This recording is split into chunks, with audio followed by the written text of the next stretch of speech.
अस्सलाम वालेकुम नाज़रीन, सियासत टीवी के प्राइम टाइम में आप सबका तहे दिल से इस्तकबाल है। मैं हूं फरजान अहमद। सबसे पहले पेश है प्राइम टाइम की हेडलाइंस। अदलिया ने 3 महीनों का वक्त दिया ताकि लोकल बॉडी इलेक्शन मुनक़िद किए जा सकें। हमारी तरजीह है कि बीसी को तहफ़्फ़ुज़ात मिले। कविता को कांग्रेस हुकूमत पर तनक़ीद का अखलाक़ी हक़ हासिल नहीं। तेलंगाना कांग्रेस सदर महेश कुमार गौड़ का बयान। तेलंगाना के कर्जों का बयान चीफ मिनिस्टर कब तक देते रहेंगे? अवाम से किए गए वादों का क्या हुआ? बीआरएस एमएलसी कविता ने रेवंत रेड्डी हुकूमत से किए सवालात। रेवंत रेड्डी की क़यादत ने तेलंगाना में कांग्रेस को तबाह कर दिया। किसान और आम लोग परेशान। साबिक़ रियासती वज़ीर हरीश राव का इल्ज़ाम। मुस्लिम ख़वातीन को खुला लेने का मुतलक़ और गैर मशरूत हक़ हासिल। शोहर की मंजूरी या रजामंदी लाजमी नहीं। तेलंगाना हाईकोर्ट का अहम फैसला। कुरान मजीद की आयात का दिया गया हवाला। मुल्क में सिर्फ चंद लोगों का हुकूमत दे रही है साथ। मोदी हुकूमत को गरीबों की परवाह नहीं। अमीर और गरीब के बीच खाई बहुत बढ़ गई। कांग्रेस सदर खड़गे की मरकज़ की बीजेपी हुकूमत पर सख्त तनकीद है। पार्लियामेंट नहीं, आइन सबसे ऊपर। जमहूरियत के तीनों हिस्से इसके मातहत।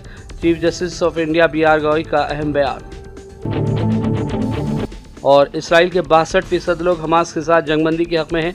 ताज़ा सर्वे में इंकशाफ। जंगी मुजरिम नेतन्याहू अपनी ज़िद पर कायम। ताज़ा हमलों में 35 फ़लस्तीनियों की शहादत। हेडलाइंस आपने देखी और पेशा खबरों की तफसीलात शुरुआत करेंगे अहम खबरों से। तेलंगाना कांग्रेस सदर महेश कुमार गौड़ ने कहा कि अदलिया ने 3 महीनों का वक्त दिया है ताकि लोकल बॉडी इलेक्शन मुनक़िद किए जा सकें। हमारी तरजीह है कि बीसी को तहफ़्फ़ुज़ात दिए जाएँ, इसलिए हम कोशिशें जारी रखे हुए हैं। उन्होंने भी कहा कि इमरजेंसी को लेकर इंदिरा गांधी और कांग्रेस पर तनकीदें हो रही हैं, लेकिन इंदिरा की वजह से आज मुल्क तरक्की के रास्ते तय कर रहा है। उन्होंने BRS MLC कविता पर भी तनकीद की और कहा कि वो हुकूमत पर तनकीद का अखलाक़ी हक़ नहीं रखती, क्योंकि KCR ने 10 सालों तक हुकूमत की लेकिन BC तबक़ात के लिए कोई इक़दामात नहीं किए। Our concern is about the reservation, 42% reservation to OBCs. We are committed. That is the reason we have given 42% reservation, and we brought 2 bills. Now bills are pending with the union government. They are not acting. Even if they don't act also, we will try to explore many options before going for the polls as far as implementation of the reservation is concerned. Sir, how do you react on the BJP remarks on the emergency? What you are going to say? Emergency, it's part of governance at that particular point of time. Indira Gandhi is a stalwart leader. She is an iron lady. She is an international leader who have created a separate nation, Bangladesh. Because of Indira Gandhi only, we are enjoying the fruits now. She has brought many revolutionary changes in the governance. Indiramma Illu which you are giving is the brainchild of Indira Gandhi. 71 war has proved her leadership. There is much difference between 71 war and recent happened war under Modi regime. Indira Gandhi is a stalwart leader. No one can tarnish her image. Kavita has no moral right to talk about women. It was his father who had a cabinet. Telangana हुकूमत बंगा चल्ला project को रोकने के लिए कानूनी कार्रवाई करेगी। आंध्र प्रदेश का मंसूबा तेलंगाना के मफादात के लिए नुकसानदा है। रियासती वजीर आपाशी उत्तम कुमार रेड्डी ने बयान दिया। उन्होंने एक मीटिंग में शिरकत की और आबी मसाइल के हवाले से तमाम उम्र पर तफसीली तबादला ख्याल किया गया। उन्होंने इजलास में वाज़ेह कर दिया कि हम पानी में तेलंगाना के हिस्से की हिफाजत के लिए किसी भी हद तक जाने के लिए तैयार रहेंगे। BRS MLC कविता ने सवाल उठाया कि तेलंगाना के कर्जों को लेकर चीफ मिनिस्टर रेवंत रेड्डी सिर्फ साबिक़ा KCR हुकूमत पर इल्ज़ाम लगाने में क्यों मसरूफ़ हैं। उन्होंने भी कहा कि कब तक ये सिलसिला जारी रहेगा। कविता ने कहा कि तेलंगाना की अवाम से बहुत वादे किए गए, लेकिन करप्शन की वजह से अवाम तक स्कीमों का कोई फ़ायदा नहीं पहुँच रहा है। उन्होंने कहा कि रेवंत रेड्डी हुकूमत को अवामी फलाही कामों और अपने वादों पर अमल करने की ज़रूरत है। Jai Telangana. Today our Telangana Chief Minister Mr. Revanth Reddy has topped himself by getting 2 lakh crore debt to the Telangana people, and unfortunately this debt he has till now been saying that he is trying to clear the debts inherited by KCR's government. We have some documents, I have shown it to the press, I will also forward it to you. Some documents saying that the government is constantly defaulting on the loans that they have got from various agencies. Now when you are bringing in debt of 2 lakh crores, you are not servicing the debt of the old projects or old debts of the state. Where is the money going? That is the question in people's hearts today in Telangana. That is why we are crowning. We have established the fact that this money that Mr. Revanth Reddy is getting into the state is going into the pockets of contractors in unnecessary projects. For example, in his own constituency, he has started a project. The project has not been landed yet or grounded yet, but a sum of 1,200 crores is given to the contractors. So now with that we have established the corruption cycle of Telangana. We are crowning Mr. Revanth Reddy as emperor of corruption in Telangana state, and people of India should understand Congress, wherever it forms the government, has nothing but corruption is the practice, and we are severely condemning this act. Telangana के सरकारी मुलाजिमीन और वजीफाबों के लिए अहम इत्तला है। मुलाजिमीन के तवील अरसे से ज़ेर इल्तवा मेडिकल रीइंबर्समेंट बिल्स को हुकूमत ने एक ही मरहले में मंजूरी देते हुए रकम जारी की। डिप्टी चीफ मिनिस्टर मल्लू भट्टी विक्रमार्क ने एक एलामिया में बताया कि हुकूमत ने 180 करोड़ रुपये से ज़ायद के ज़ेर इल्तवा बिलों को मंजूरी दी, जिससे 26,000 से ज़्यादा सरकारी मुलाजिमीन और पेंशन याफ्तगान को राहत मिली है। उन्होंने कहा कि इन बिलों में पिछली हुकूमत के दौर में ज़ेर इल्तवा रहने वाले बिल भी शामिल हैं। माली मुश्किलात एक जानिब और बढ़ते हुए फलाही मनसूबे दूसरी तरफ रहने के बावजूद मौजूदा हुकूमत ने सरकारी मुलाजिमीन और पेंशनर्स की मेडिकल रिइंबर्समेंट बिल्स को तरजीह देते हुए रकम को जारी किया है। साबिक़ रियासती वज़ीर टी हरीश राव ने इल्ज़ाम लगाया कि चीफ मिनिस्टर रेवंत रेड्डी की क़यादत ने तेलंगाना में कांग्रेस को तबाह किया है। उन्होंने पेशेंगोई करते हुए कहा कि कांग्रेस अगले 10 सालों तक तेलंगाना में कोई इलेक्शन नहीं जीत सकेगी। उन्होंने दावा किया कि रियासत के लोग साबिक़ चीफ मिनिस्टर KCR को दोबारा इक़्तिदार में देखना चाहते हैं, जो सिर्फ 1.5 साल कांग्रेस दौर हुकूमत से मायूस हुए हैं। अवाम परेशान हैं, किसान परेशान हैं। తిరిగి రైతులకే చెందుతాయి। రైతుల యొక్క రేటు పెరుగుతుంది, పర్ టన్ను రైతులకు వచ్చే ధర కూడా పెరిగేటువంటి అవకాశం ఉంటుంది। అందువల్ల మరి ఆ రోజు కేసీఆర్ గారు బీఆర్ఎస్ ప్రభుత్వం ముందు చూపుతోని ఇక్కడ ఫుల్ ఫ్లెజ్డ్ అంటే దీనికి అవసరమైన కరెంట్ ఇక్కడనే, రిఫైనరీ ఇక్కడనే, ప్యాకింగ్ యూనిట్ ఇక్కడనే, అంటే పండు లోపలికి వచ్చిందంటే వంట వండడానికి సిద్ధమయ్యే నూనె ఫ్యాక్టరీ నుంచి బయటకు వెళ్ళాలి। అలాంటి ఫుల్ ఫ్లెజ్ యూనిట్ ఇక్కడ పెట్టాం। ఇప్పటివరకు మన రాష్ట్రంలో లేదు, మన దేశంలో కూడా ఇంత గొప్ప టెక్నాలజీతోని భారతదేశంలో ఎక్కడ లేనటువంటి ఫ్యాక్టరీని ఆ రోజు కేసీఆర్ గారు నర్మెటలో దీన్ని మంజూరు చేశారు। మరి దాంట్లో ఇప్పుడు ఆల్మోస్ట్ ఇవన్నీ పనులు అప్పుడే ప్రారంభమై దాదాపు 50-60%, 70% పూర్తయినాయి। ఇప్పుడు ఆ రిఫైనరీ ఉన్ను ప్యాకింగ్ యూనిట్కి మేము ఏమనుకున్నామంటే ఆ రోజు ఈ ఫ్యాక్టరీ ఇంకో నెలకో 2 నెలలకో స్టార్ట్ అయింది అన్నప్పుడు రిఫైనరీ పనులు, ప్యాకింగ్ పనులు స్టార్ట్ చేద్దాము అని ఆ రోజు నిర్ణయించడం జరిగింది। మరి ఇప్పుడు this is the time to call the tenders for refinery and packing unit. తక్షణమే దాన్ని కూడా టెండర్లు పిలిచి ఇక్కడ పనులు ప్రారంభించాలని చెప్పి మేము ప్రభుత్వాన్ని కోరుతా ఉన్నాం। త్వరలో నేను వ్యవసాయ శాఖ మంత్రిని కూడా కలిసి ఈ రిఫైనరీ కోసం, ప్యాకింగ్ యూనిట్ కోసం కూడా మరి ఆ గతంలో ప్రభుత్వం మంజూరు చేసింది, టెండర్లు పిలిచి దీన్ని ముందుకు తీసుకుపోవాల్సిందిగా కూడా వ్యవసాయ మంత్రి గారిని కూడా కోరుతాం। మరి ఈ ప్రాంతం బాగా అభివృద్ధి చెందుతుంది, ఈ ప్రాంత ప్రజలకు ఇది ఒక వరం లాంటిది। ఇక్కడ ఈ ఫ్యాక్టరీ రావడం వల్ల ప్రత్యక్షంగా పరోక్షంగా ఎంతోమంది యువతకు ఇక్కడ ఉపాధి దొరకాలి, ఈ ప్రాంత ప్రజలకు మేలు జరగాలి, ఇక్కడ రైతులకు మేలు జరగాలని ఆ రోజు దూరదృష్టితో 2021 సంవత్సరంలో ఈ ఫ్యాక్టరీని ఇక్కడ మంజూరు చేయడం జరిగింది। సో రేపు పెద్ద ఎత్తున ఇక్కడ యువతకు కూడా చాలా పరోక్షంగా ప్రత్యక్షంగా ఉపాధి దొరికేటువంటి అవకాశం ఉంటుంది। ఈ ఫ్యాక్టరీ మరో 40 రోజుల్లో స్టార్ట్ కాబోతా ఉంది। ఈ సందర్భంగా तेलंगाना हाईकोर्ट ने वाज़ेह किया कि मुस्लिम ख़वातीन को खुला लेने का मुतलक और गैर मशरूत हक़ हासिल है, उसके लिए शोहर की मंजूरी या रजामंदी लाजमी नहीं। अदालत ने कहा कि इस्लामी कानून के मुताबिक खुला एक ऐसा तरीक़ेकार है जिसके ज़रिए मुस्लिम औरत निकाह को ख़त्म कर सकती है और इसके लिए शोहर की रजामंदी ज़रूरी नहीं। अदालत ने कहा कि खुला की तस्दीक़ के लिए मुफ्ती या दारुल क़ज़ा से हासिल करदा खुलानामा भी ज़रूरी नहीं, क्योंकि मुफ्ती की राय सिर्फ मुशावरती हैसियत रखती है। अदालत ने कहा कि जब खुला का मुतालबा निजी दायरे में होता है तो इसी वक्त मौसर हो जाता है, बशर्ते कि अदालत में इस पर कोई तनाज़ा न हो। ताम अगर मामला अदालत में पहुँचे तो अदालत सिर्फ निकाह के खात्मे पर कानूनी मुहर सब्त करती है। अदालत ने कहा कि फैमिली कोर्ट का किरदार सिर्फ इस बात की जांच करना होता है कि खुला का मुतालबा जायज़ है या नहीं और क्या सुलह की संजीदा कोशिशें हुई या नहीं।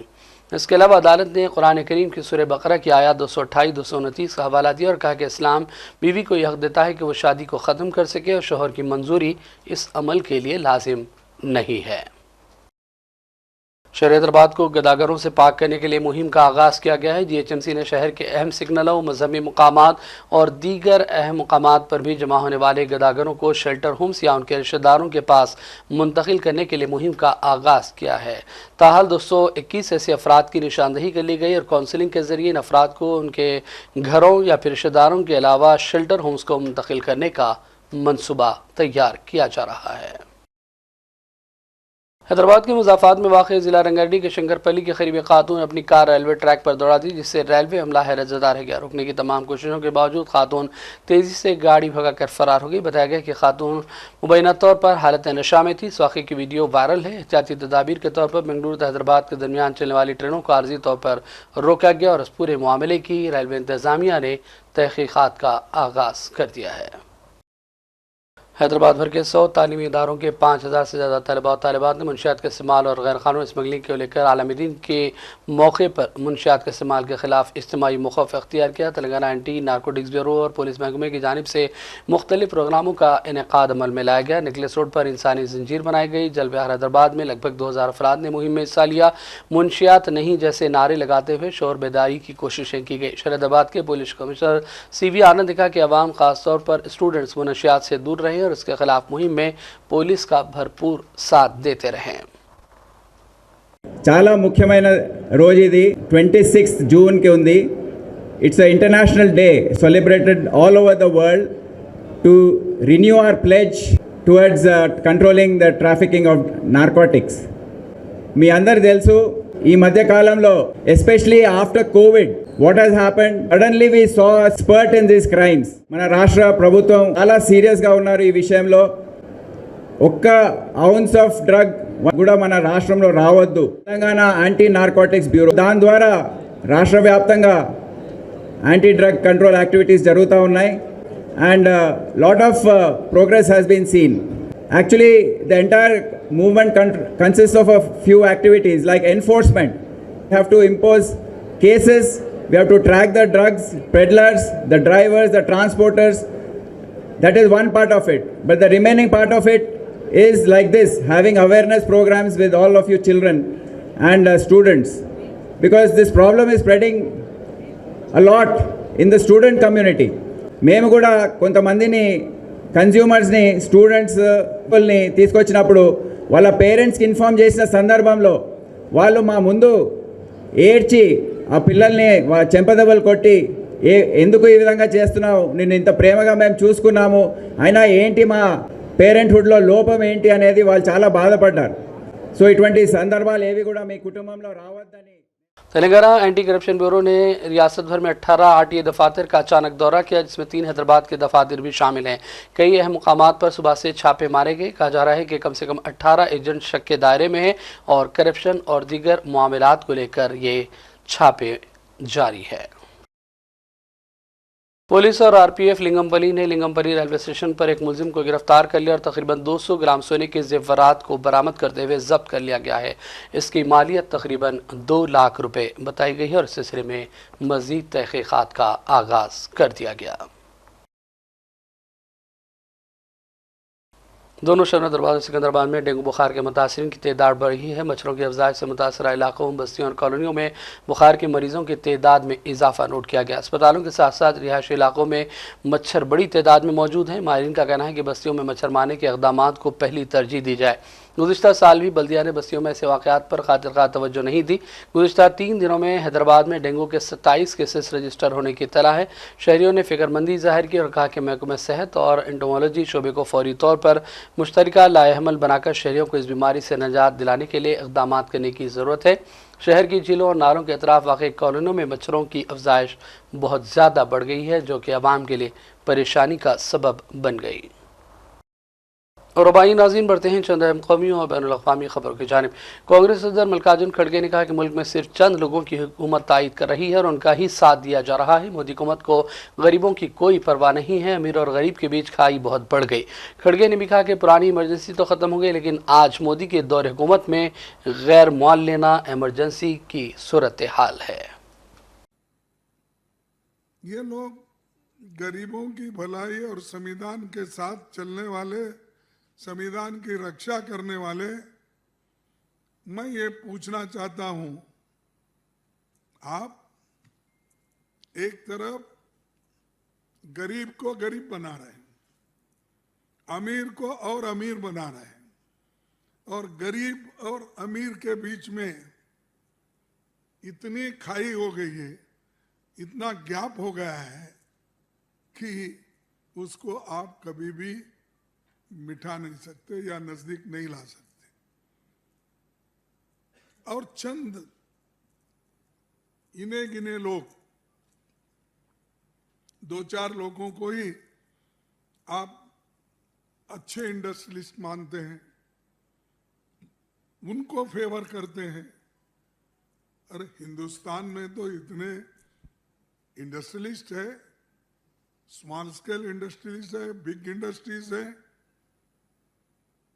और पब्लिक सेक्टर्स हैं, उनको छोड़ के आप सिर्फ 1-2 लोगों के साथ दोस्ती करके अपने दोस्तों को पूरा देश का धन, कार्यक्रम, पब्लिक सेक्टर्स आप बेच रहे हो, दे रहे हो, ये कौन सी बात होगी? अरे इमरजेंसी तो अब आपने लाई है, ये अनडिक्लेयर्ड इमरजेंसी है।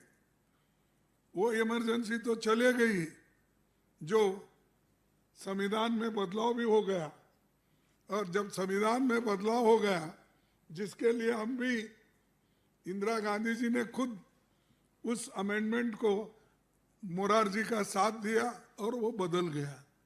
अब नहीं है वो, फिर भी हर चीज को आप बोलने का एक रवैया है उनका कि उनकी जो बातें हैं, जो फेल्यूअर्स है, उसको छुपाने के लिए अपनी कमजोरी लोगों को नहीं बताना, इस हिसाब से वो ये उठाते रहते हैं। और आज वो भी खास करके जब हम संविधान बचाओ का जो अपने राहुल गांधी जी ने यात्रा भी की और बहुत से जगह उन्होंने बात की, लेकिन उसको जो वो एक लोगों में जज्बा आया और जोश आया, उस जोश को खत्म करने के लिए आज मोदी साहब एक बहुत बड़ा ड्रामा कर रहे हैं। Chief justice of India BR गवाई ने आइन और पार्लिमान की बालादस्ती को लेकर एक अहम तबसरा किया। उन्होंने कहा कि मुल्क में पार्लियामेंट नहीं बल्कि आइन सबसे ऊपर है। उन्होंने अमरावती में बार एसोसिएशन के जरिए मुनक़िदा एक तकरीब से खिताब में कहा कि हमेशा इस बात पर बात होती है कि जमहूरियत का कौन सा हिस्सा सबसे आला है, इंतज़ामिया, मुक़न्नना या फिर अदलिया। हालांकि कई लोग मानते हैं कि पार्लियामेंट सबसे आला है, लेकिन मेरे हिसाब से हिंदुस्तान का आइन यानी दस्तूर सबसे ऊपर है। जमहूरियत के तीनों हिस्से आइन के मातहत काम करते हैं। उन्होंने कहा कि हुकूमत के खिलाफ अहकाम सादिर करने से कोई जज आज़ाद नहीं होता। जस्टिस गवाई ने कहा कि जज को इस बात से मुतासर नहीं होना चाहिए कि लोग उसके फ़ैसले पर क्या कहेंगे, बल्कि हमें ये सोचना होगा कि लोग क्या कहेंगे हमारे फ़ैसले लेने का अमल का हिस्सा नहीं बन सकता। चीफ जस्टिस ने कहा कि उन्होंने हमेशा अपने फ़ैसलों और काम को बोलने दिया और हमेशा आइन में मौजूद बुनियादी हकूक़ के साथ खड़े रहे हैं। और अब फ़लस्तीन के हवाले से अहम खबर, इसराइल और हमास में जारी कशीदगी के दरमियान एक हालिया ताज़ा सर्वे में चौंका देने वाला इंकशाफ हुआ है। सर्वे के मुताबिक इसराइल के ज़्यादातर लोग हमास के साथ जंगबंदी के हक़ में हैं। ये एक ऐसे वक्त में सर्वे हुआ जब इसराइल और ईरान के दरमियान हाल ही में जंगबंदी मुआहदा हुआ, जिसका ऐलान ट्रंप ने किया था। अब इसराइली लोगों की तवज्जो गाज़ा में हमास के साथ चल रही लड़ाई की जानिब है। 62% इसराइली बाशिंदे चाहते हैं कि उनकी हुकूमत हमास के साथ एक मुआहदा कर ले जिसके तहत गाज़ा में कैद लोगों को रिहा किया जा सके। यानी इसराइली शहरी हमास के साथ फौरी जंगबंदी चाहते हैं। सर्वे में हिस्सा लेने वालों ने कहा कि तवील अरसे से जारी ये लड़ाई न सिर्फ इसराइली तहफ़्फ़ुज़ के लिए ख़तरा है बल्कि इक़्तिसादी और समाजी इस्तेहकाम भी मुतासिर कर रही है।